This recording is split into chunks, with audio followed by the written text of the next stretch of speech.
जय जगन्नाथ समस्त को मोर नमस्कार। मु श्रीमती ममता महांत जे कि गतकाली 31/7/2024 मु राज्यसभा इस्तीफा देइछि एवं विजु जनता दलर सभापति श्रीजुक्त नवीन पट्टनायक को मध्य मोर इस्तीफा पत्र पठाइछि।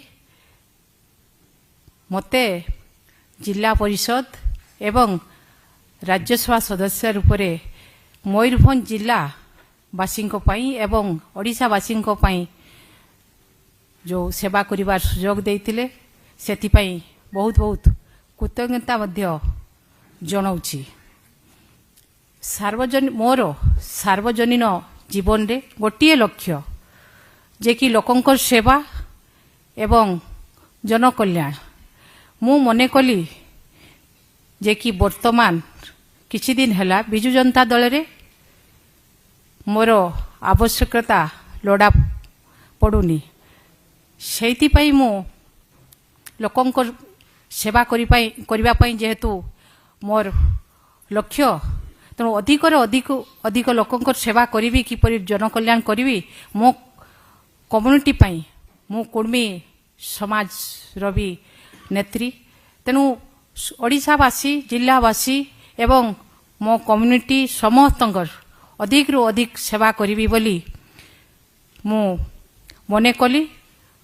सेति पई आज मु जे कि भाजपा भारतीय जनता पार्टी रे शामिल हेली। तेणु आमर यशस्वी प्रधानमंत्री सारा भारतवर्षर लोकप्रिय प्रधानमंत्री तांकर विचारधारा एवं भारतीय जनता पार्टी परिवार विचारधारा जे कि सारा भारतर जनसाधारण ए विचारधारा रे अनुप्राणित होइचंती एवं गोटिए लक्ष्य यशस्वी प्रधानमंत्री नरेंद्र मोदींकर सबका साथ सबका विकास। तेणु यही जो नारा रे यहाँ को विश्वास करी मु आज भाजपा पार्टी रे जॉइन करिछि। तेणु अधिक लोकंकर सेवा करिबी बोली मु धन्यवाद देवी यशस्वी प्रधानमंत्री नरेंद्र मोदी जी को एवं आमर जे कि नेशनल सभापति भाजपा माननीय जेपी नड्डा सार को एवं आमर होम मिनिस्टर माननीय अमित शाह जी को एवं आमर प्रभारी जे अछंती आमर बीजेपी रो तांको मध्य बहुत बहुत धन्यवाद जणैबी एवं आमर केंद्र मंत्री माननीय धर्मेंद्र प्रधान जी को मध्य बहुत बहुत धन्यवाद जणैबी।